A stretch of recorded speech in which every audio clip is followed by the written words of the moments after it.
C'est parti. Alors, bonjour. Aujourd'hui, je suis avec Daniel Blouin, un Québécois, un nouveau Québécois, parce que j'ai déjà eu Robert et François Lemay, donc je suis encore D'accord. au Québécois. Mais là, Daniel Blouin, je l'ai rencontré, moi, à Toulouse, il y a 2 ans. Et Daniel, c'est le spécialiste du changement de vie, c'est ça? Un peu, oui. Et s'il est spécialiste du changement de vie, parce que lui aussi, il a beaucoup changé dans sa vie. Donc, Daniel, il a eu une carrière d'abord de producteur dans l'univers de la musique. Il a eu une agence spécialisée en communication. Il a été producteur de disques, chroniqueur de journal, animateur télé. Et maintenant, il est conférencier et auteur. Il a écrit 2 livres, Sortie de zone et Entrée de zone. C'est ça.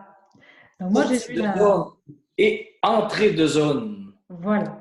Donc, moi, j'ai vu la conférence Sortie de zone et j'ai lu le livre Entrée de zone. Et c'est pour ça que je voulais te faire cette interview avec toi parce que j'ai découvert quand même quelques petites pépites et que je voulais partager. Je me suis dit, ben, il faut que les gens sachent. Parce que moi, j'ai déjà vécu une sortie de zone il y a 4 ans, assez dure. Voilà, je suis allée au bout. Mais bon, depuis, ben, je me suis relevée, j'ai fait des choses. Et là, je sens qu'il y a une nouvelle entrée de zone qui se présente et c'est pas facile. Donc, moi, la première question que je voulais te poser, mais c'est pourquoi c'est si dur le changement en fait? Qu'est-ce qui nous bloque? Qu'est-ce qui nous... Ben, c'est la peur, premièrement, et le fait que ça soit difficile. Hmm. Deuxièmement, c'est difficile, une sortie de zone. C'est comme devenir en santé physiquement, en forme. Hmm. C'est difficile s'entraîner. Ce n'est pas facile. Et nous, on aime ce qui est facile. Rien Hmm. faire. Rien faire. Quand ça coule, facile. Mais ce n'est pas ça. Ça prend des micro-déchirures, ce que j'appelle des micro-déchirures de la tête. C'est lorsqu'on évolue, on progresse. Comme un serpent qui change de peau, mais ça, il y a des déchirures. Ça fait un petit peu mal. Il y a une période d'inconfort à vivre. Mais ça, c'est normal. C'est ça la vie. Et donc, premièrement, notre subconscient ne veut pas de changement. Il veut pas. Lui, il veut pas. Il veut statu quo. Toujours la même chose. Routine, routine, routine, routine. Parce que c'est facile.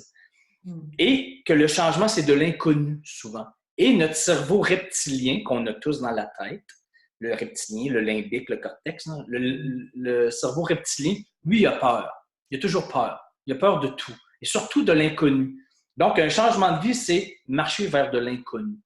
Et automatiquement, on ne veut pas. Ben, on veut. On a une poussée de vie pour le faire. Mais notre cerveau reptilien ne veut pas. Fait qu'il nous fait peur. Et Hmm. ça, je l'ai découvert, je l'ai appris. La peur, ce n'est pas un message de la vie qui est en train de nous dire ne fais pas ça, tu as peur. Non, c'est notre cerveau reptilien. Lui, c'est l'inconnu.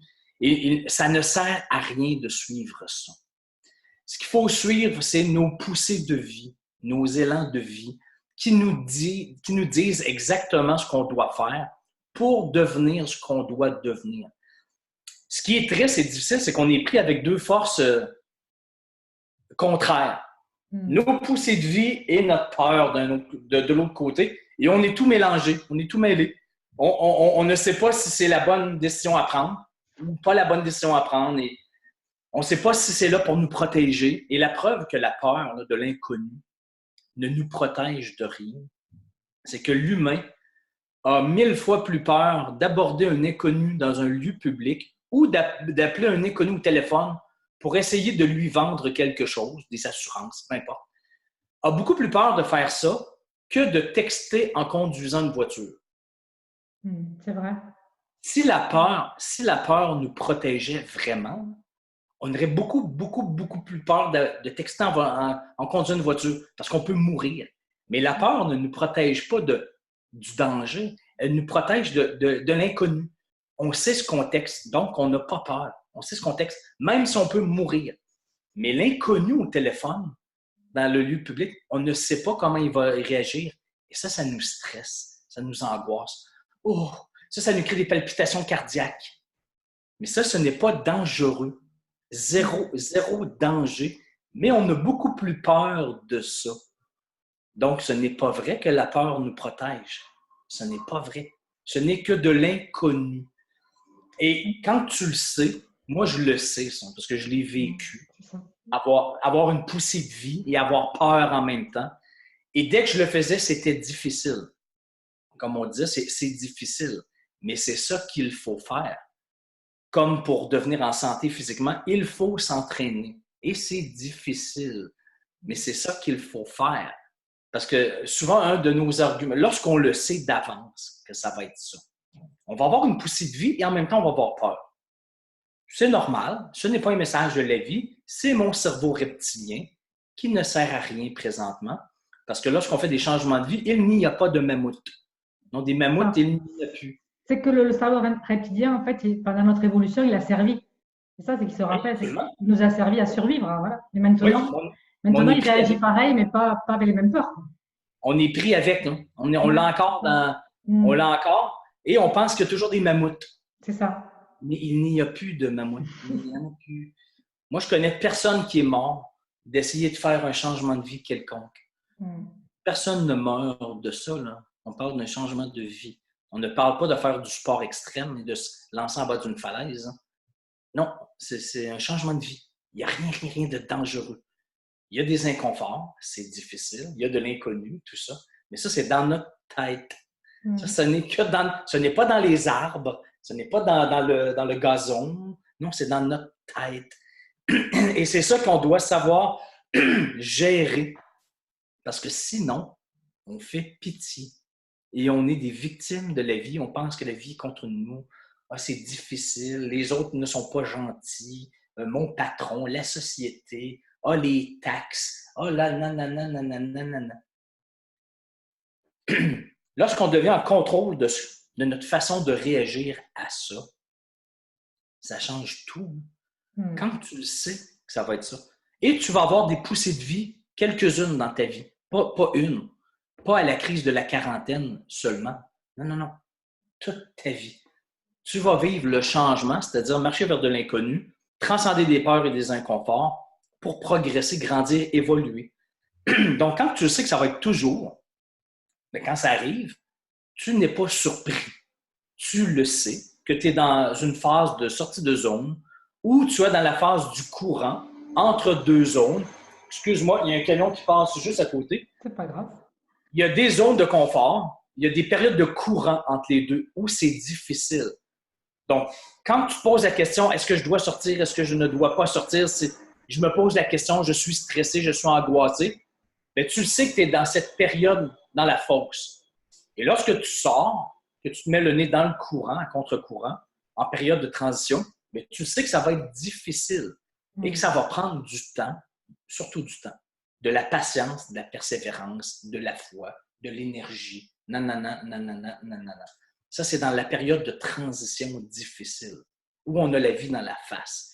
Mais si on continue jusqu'au point de bascule, dans la période de courant, il y a toujours un point de bascule, et c'est là qu'on redevient confortable, à l'aise, en possession de nos moyens, dans quelque chose de complètement nouveau, sur lequel, souvent, on n'aurait même pas gagé 2 € là-dessus il y a quelques jours, quelques semaines, quelques mois, selon la sortie de zone, quelques années auparavant. Mais c'est après avoir passé le bout difficile de la transition qu'on se dit, mon Dieu, avoir su que maintenant que je sais ce que ça a donné, là, ma transition, ma sortie de zone, mon changement de vie quelconque, maintenant que je sais, après une bonne période, maintenant que je connais les résultats, mon Dieu que j'avais peur pour rien à l'époque. Quand je souffrais, là, que je me posais la question, oh, la vie m'impose un changement, ou moi je sens le changement. La période difficile de la traversée du désert dans le courant, s'il avait fallu que je ne le fasse pas, que j'abandonne parce que c'était difficile, aujourd'hui, je ne vivrais pas ce que je vis. Et par chance que je l'ai fait, et mon Dieu, j'ai eu peur pour rien à l'époque. Et même, j'ai tellement eu peur pour rien à l'époque, je souffrais complètement inutilement, que maintenant, je me dis, j'aurais dû faire cela avant. Ça, c'est souvent cette chose-là qu'on se dit. J'aurais tellement dû faire ça avant. Parce que, mon Dieu, que j'avais peur pour rien. Quelque chose qui nous éteint, c'est là qu'on sait si ce qu'on fait est dans le bon sens ou non. Est-ce que c'est en train de nous allumer ou de nous éteindre? même si c'est difficile, ça va être difficile toujours. Ça prend de l'effort, de l'énergie, de la patience, du temps, de la persévérance. Mais est-ce que ça nous allume? Ça nous tire vers le haut ou ça nous tire vers le bas? On n'est plus capable. On a des levées de cœur. Il y en a à qui je le dis. Qu'est-ce que ça fait le matin quand tu vas travailler? Ah, OK. C'est un signe. Oui. Ça devient physique. Ça donne le goût de vomir.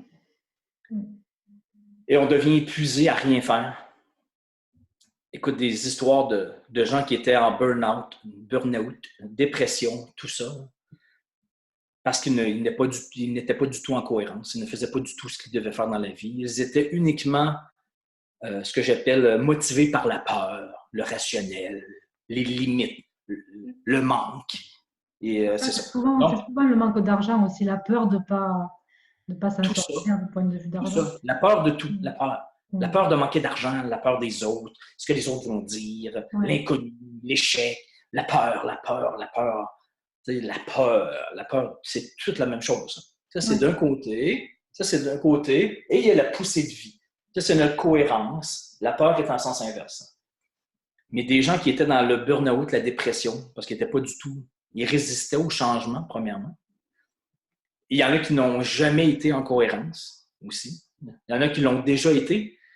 Ça, c'est une grande nuance que je dois apporter. Lorsqu'on ressent un changement de vie, ça ne veut pas dire que ce qu'on faisait était une erreur les années auparavant ou que c'était un échec. Non. On a peut-être été très... Je l'ai vécu souvent. Moi aussi. J'ai été très passionné par ce que je faisais. J'aimais ça beaucoup. Ce n'est pas ça le point. Ce n'est pas parce qu'un jour, on ressent le sentiment d'avoir fait le tour, de devoir passer à une autre étape pour progresser, évoluer, grandir. Ce n'est pas parce qu'on ressent ça que ce qu'on faisait avant, c'était une erreur. Non, c'est une étape dans la vie et là, on le ressent. Mais il y a des gens qui n'ont jamais été en cohérence aussi. Ça existe aussi. Ils n'ont jamais marché dans la bonne direction. Donc ça, eux, oui, ont toujours souffert parce qu'ils n'ont jamais été passionnés, n'ont jamais aimé ce qu'ils faisaient. Eux n'ont jamais été dans une zone de confort parce qu'ils n'ont jamais été en cohérence authentique avec eux-mêmes. Donc, eux, oui, c'était un échec et une erreur ce qu'ils faisaient. Il y a une grosse nuance entre les deux. Oui. Donc, il faut se poser la question, est-ce que ce que je faisais il y a quelque temps, j'aimais ça beaucoup, ou je n'ai jamais aimé ça? Mais de toute façon, dans les deux cas, ça prend des sorties de zone. Il faut passer à l'autre étape. Ça ne veut pas dire changer automatiquement de travail et de carrière. Ça peut être plein de petits aspects à changer pour se remettre à grandir, évoluer dans ce qu'on fait, dans notre travail, dans notre métier. Mais parfois, ça peut être un changement de travail et de métier aussi. Et ça, c'est des plus grandes sorties de zone importantes qui souvent touchent beaucoup la vie personnelle et professionnelle en même temps. Donc, il y a plusieurs types de sorties de zone. C'est selon notre situation. Il y a 8 milliards d'empreintes digitales différentes sur la Terre. Il y a 8 milliards d'histoires différentes, de sorties de zone, de changements de vie quelconque. Mais en bout de ligne, c'est souvent le même processus. Ce n'est pas rationnel, c'est du ressenti. On a peur, on a une poussée de vie, on le fait quand même parce qu'on le ressent. Et dès qu'on le fait, c'est difficile tout de suite. Pas à un moment donné, c'est difficile tout de suite. Et plus on avance, moins on souffre, moins ça devient difficile. Et un jour, ça peut prendre des jours, des semaines, des mois, des années, selon la sortie de zone, un jour, on redevient confortable, à l'aise, en possession de nos moyens, dans quelque chose de complètement nouveau. Le saumon qui sort de sa fosse, qui se met dans le courant, lui fait une entrée de fosse. Ça, c'est où sa tête commence à passer sous le courant. Ça devient plus facile, agréable. Moi, j'appelle ça une entrée de zone. C'est ça. Mais c'est toujours le même processus. Comme ça. Des fois, il y a des petites fosses, il y a des périodes de courant qui durent beaucoup plus longtemps que l'autre. Il n'y en a jamais deux pareils, semblables. Mais lorsqu'on sait que c'est le processus qui va venir toute la vie, Pas uniquement la crise de la quarantaine. Non, non, non. Toute la vie. De la sortie de l'utérus jusqu'au bout.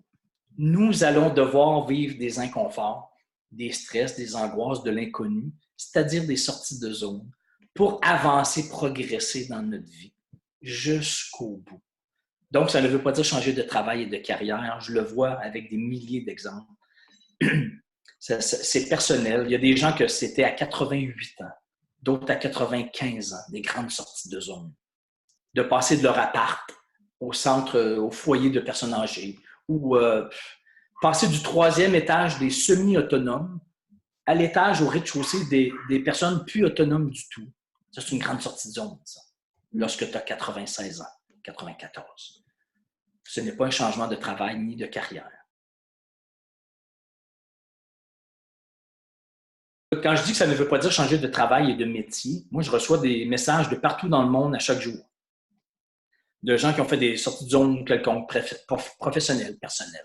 Mais parfois, en conférence, je le montre. Je ne pense pas que je l'avais montré lorsque tu m'avais vu.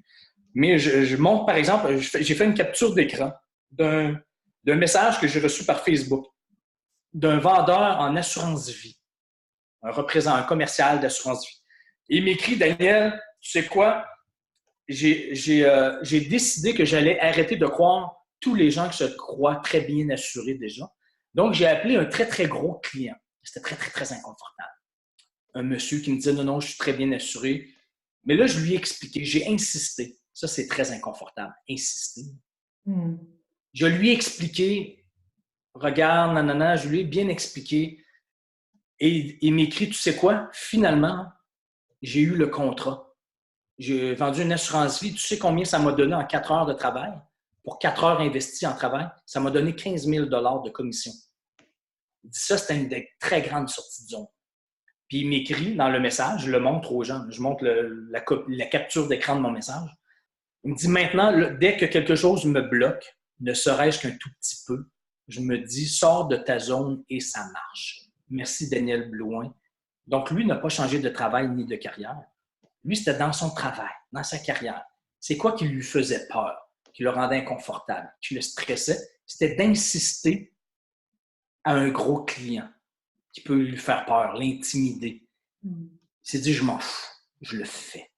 Et plus tu le fais, plus tu réalises que tu n'es pas en train de mourir.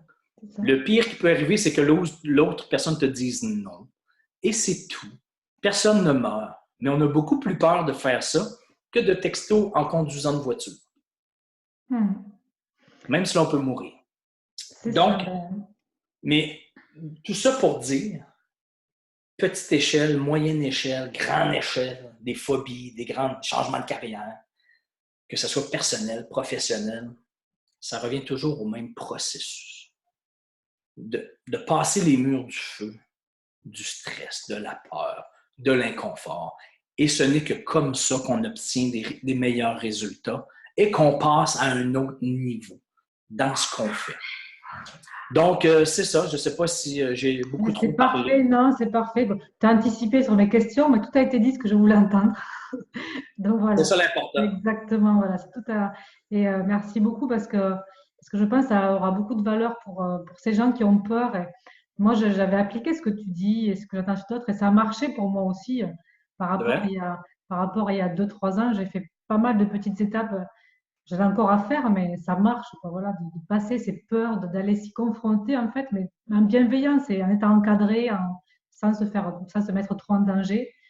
Exact. On se passe toujours à des niveaux supérieurs qu'on ne soupçonnait même pas, quoi. On se dit, mais exact. Ça. Exact. Et ça ne veut pas dire se faire souffrance inutilement. Non. Sortir de sa zone pour sortir de sa... C'est pas un concours de courage. Non, c'est suivre déjà nos envies et se dire, allez, j'y vais, ça fait peur, mais j'y vais petit à petit et on voit qu'on peut passer à des choses, quoi. Et pensez toujours ce que vous pensez faire, peu importe c'est quoi, là, les gens qui te suivent. Pensez toujours au pire, le vrai pire. Pas celui que votre cerveau imbécile, reptilien invente, là, extrapole, qui pense qu'il va mourir, se retrouver sans abri dans la rue. Non, non, pas lui. Là. Le vrai pire. Je vous jure, pensez-y. Là. Si ça ne fonctionne pas, ce que vous voulez faire, au pire, vous allez perdre un peu d'argent. Au pire, vous irez vivre chez vos parents vous retournerez vivre chez vos parents, ou vous aurez un colocataire, ou vous irez vivre chez un ami, ou vous ne serez pas mort. Le vrai pire ne sera pas si pire que ça, si vous y pensez pour de vrai. Là. Et ça, c'est le prix à payer si ça ne fonctionne pas. Il n'est pas si pire que ça, pas si grave. Mais il y a un coût. Si vous ne faites pas, si vous ne l'essayez pas, il y a un prix à payer. Ça, c'est le coût. Le coût du manque à gagner. Parce que vous ne saurez jamais ce que vous auriez vécu, goûté, expérimenté, goûté avant de mourir. Si vous l'aviez fait, si vous l'aviez essayé, je l'ai prouvé 1000 fois dans mon parcours. S'il avait fallu que je ne le fasse pas, je voudrais mourir aujourd'hui, de voir à côté de quoi je serais passé. Parce que je sais ce qui est arrivé après. Je sais ce que j'ai vécu, expérimenté, devenu. Je sais ce que je suis capable de faire. Moi, si c'était ça, je n'aurais jamais écrit de livre de ma vie. Je n'aurais jamais donné de conférence de ma vie. Maintenant, j'en donne partout dans le monde. J'ai une école en ligne, j'ai un programme en ligne Sortie de zone. J'aide des milliers de personnes partout dans le monde. Et pour moi, c'est fou, ça. Pour moi, ça, c'est surréel. Mais jamais j'aurais vécu ça si j'étais resté dans le statu quo, dans le copier-coller, parce que j'avais peur, que c'était stressant, que c'était angoissant, que c'est de l'inconnu. Qu'est-ce que les autres vont dire? L'insécurité financière. Nanana, nanana, nanana. Tout ça. C'est-à-dire, toutes les bonnes excuses et défaites pour ne pas faire ce que j'avais à faire. Aujourd'hui, je serais le pire des cons, ne pas l'avoir fait à l'époque. Parce que je vous jure, je n'avais aucune idée de ce qui allait arriver. Aucune. Pour moi, c'est spectaculaire. Tout ce que je dis dans mon premier livre, Sortie de zone, tout ce que je dis à l'intérieur, moi, la dernière ligne, je ne sais pas ce qui arrive. Je m'étais imprimé 100 copies de mon livre. Je n'ai même pas appelé un éditeur. Ça a explosé. Et tout ce que je dis dans le livre, regarde, quand on fait ça, voici ce qui arrive. Et quand je l'ai sorti moi-même, c'est ça qui est arrivé fois 1000. Encore beaucoup plus gros que je pensais que ça serait. Donc, c'est ce que je raconte. Et là, ça va dans Entrée de zone, c'est la suite, c'est le tome 2. Ça va juste plus loin dans ma tête. Je connais beaucoup plus le sujet, le processus. J'ai des milliers d'histoires de partout dans le monde. Et quand je dis des milliers d'histoires, maintenant, moi, je fais ça avec des dirigeants d'entreprise en France. Partout dans le monde. Je vais même à l'île de la Réunion en mars. Des dirigeants d'entreprise qui réussissent beaucoup au niveau financier, qui avaient 1500 employés, qui faisaient 1 milliard, pas million, milliard de chiffre d'affaires, qui viennent de vendre leur entreprise 500 millions. Moi, je les ai devant moi. Là. Ils voient ma conférence Sortie de zone et je fais des ateliers Sortie de zone avec eux. Et ça a le même impact. Ce n'est pas une question de richesse. Qu'on soit pauvre, qu'on soit riche, qu'on soit jeune, vieux, homme, femme, qu'on soit en Polynésie, au Maroc, à Toulouse ou au Québec. Un cerveau, c'est un cerveau. Et une poussée de vie, c'est une poussée de vie. Et le processus sortie de zone, c'est une sortie de zone. C'est difficile, c'est stressant, c'est angoissant. C'est le même processus à différentes échelles. Ce n'est pas une question de richesse. Des gens riches vivent les mêmes stress d'essayer quelque chose pour la première fois. Il y en a pour qui là, c'est de chanter en public, des gens archi-millionnaires. Leur grande sortie de zone, c'est de chanter en public. Ce n'est pas de faire de l'argent, hein. Mais ça, c'est très difficile, chanter en public. Qu'est-ce que les autres vont dire? Si moi, je suis mauvais, hein, l'opinion des autres, mais c'est la même chose pour eux, là. Même s'ils gagnent 500 millions de dollars, hein. Ça n'a absolument rien à voir, l'argent, là-dedans. Hein.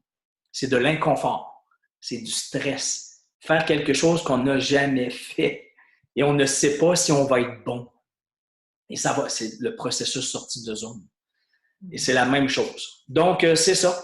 Écoutez, s'il y en a qui veulent en savoir plus sur ce que je fais, danielblouin.com, sortiedezone.com, c'est le même site Internet. La liste de mes conférences, je passe partout dans le monde. Je vais très, très, très souvent en France. Je vais 6-7 fois dans la prochaine année et demie. Je vais même à Toulouse le 10 décembre 2020. En décembre 2020 à Toulouse. Oui, dans 1 an et demi pour des dirigeants d'entreprise, entre autres, de Toulouse. Mais je fais ça partout dans le monde. Mes livres sont là, ont été traduits en russe, en anglais. Mon livre a été traduit en anglais, Breakout, si vous avez des amis anglophones, ou en russe. Je Je ne peux pas vous dire comment il s'appelle. Ça s'écrit comme ça. Si vous avez des amis russes, et laissez votre email sur mon site Internet pour recevoir des bonus, des témoignages, des histoires de partout dans le monde. Je fais plusieurs vidéos selon l'endroit où je suis dans le monde avec des histoires inspirantes de sortie de zone. Oui, parce qu'en entendant d'autres personnes qui l'ont fait, qu'on prend confiance et qu'on ose le faire. Exactement. On est tous Moi, pareils, en fait.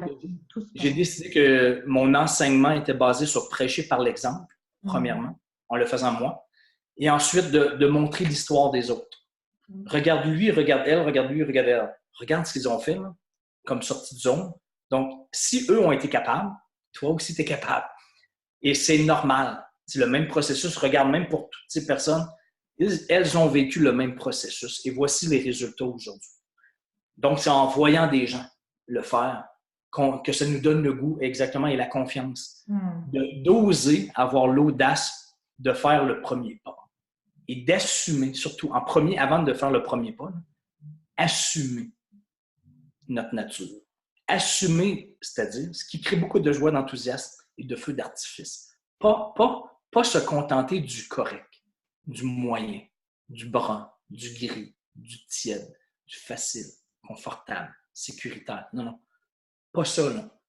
Vers du fou, vers du wow, du incroyable, qui crée beaucoup. Il y a une de mes amies qui dirait quelque chose qui me fait pétiller, comme du champagne. C'est comme une bouteille de champagne. Pas un petit peu. Beaucoup, beaucoup, beaucoup, beaucoup, beaucoup. Plus vous allez marcher vers du beaucoup, beaucoup, beaucoup, beaucoup, comme excitation, emballement, enthousiasme, plus c'est ça que vous allez obtenir comme résultat. C'est des mathématiques. C'est pas de la croyance. Hein, si tu marches par là, tu marches toujours par là. Peu importe où tu vas te rendre par là. Ouais. Ça, c'était vers du wow, vers du fou. Parce que si tu marches par là, c'est-à-dire vers la peur, le stress, la sécurité, tout ça, ça c'est par là, hein, tu vas obtenir ça. Et ça n'est pas des feux d'artifice. Non, tu vas être en sécurité. Ouais, comme un poisson rouge, en sécurité, qui tourne. Il est en sécurité. Il est confortable. Il est nourri par en haut à chaque semaine, ouais, avec un salaire qui entre dans son compte de banque. Ouais, il est nourri. Il n'a même pas besoin de réfléchir. Il tourne. C'est toute sa vie. Quelle vie on veut? Celle du poisson rouge qui est en sécurité. Ouais. Poisson rouge, 2 poissons. Poisson rouge ou le saumon qui remonte la rivière, qui saute dans les chutes. Regarde, ça, c'est la photo d'un saumon qui saute dans une chute avec un ours. C'est très difficile. Ça, c'est une vie très angoissante, très stressante, très difficile. Mais lequel des 2 poissons se sent le plus vivant? Quelle vie nous voulons? C'est un choix. Les 2 poissons vont mourir. Poisson rouge ou la vie du saumon? Posez-vous la question. Tout à fait. Avec le pour et le contre des 2. Je pense qu'on a tous les 2 choisi la vie du saumon. Mais en même temps, c'est ça la vie. Oui. Parce que la vie, c'est le changement. Ça, on va faire qu'y résister, mais il y est. Parce que si on ne le fait pas, la vie va nous l'imposer. Tout à fait. Elle peut nous l'imposer avec un burn-out, une dépression, une maladie. Voilà. Je l'ai vécu une fois, je vais m'arrêter là. Je vais faire un congédiement, quelqu'un qui nous laisse, peu importe, non? Tout ça. Là. Des sorties de zone imposées par la vie. Il y a des sorties de zone volontaires. Ce que je privilégie, c'est mieux de le faire avant de te le faire imposer. Ça va être beaucoup moins souffrant. Mais on a tellement peur, on a peur. On souffre. Et on frappe le mur. Et là, la vie nous l'impose et c'est encore plus difficile. Donc, faisons-le avant. Ouais. Quand c'est le mur du feu et ça va aller tout seul. Juste passer le mur du feu. Petit à petit. Toujours un petit peu. Par petits pas. Mais merci beaucoup, Daniel. C'est un plaisir, ma chère. Moi aussi. Et au plaisir de se retrouver donc à Toulouse. Il y a des bonnes chances. En 2020. Fortes chances. Salut à toute ta communauté. Merci beaucoup. Et danielblouin.com, sortiedezone.com. Au plaisir de vous croiser en conférence un peu partout dans le monde. Ou si vous lisez mon livre, envoyez-moi vos commentaires. J'aime beaucoup avoir vos commentaires. Et sinon, je suis sur tous les réseaux sociaux, Facebook, Instagram, YouTube. J'ai une chaîne YouTube avec plein de témoignages, plein de vidéos, ou sur mon blog. Donc, je suis partout. LinkedIn. On appelle LinkedIn. Eh bien, merci beaucoup et au plaisir. Un immense plaisir. Ciao, bye.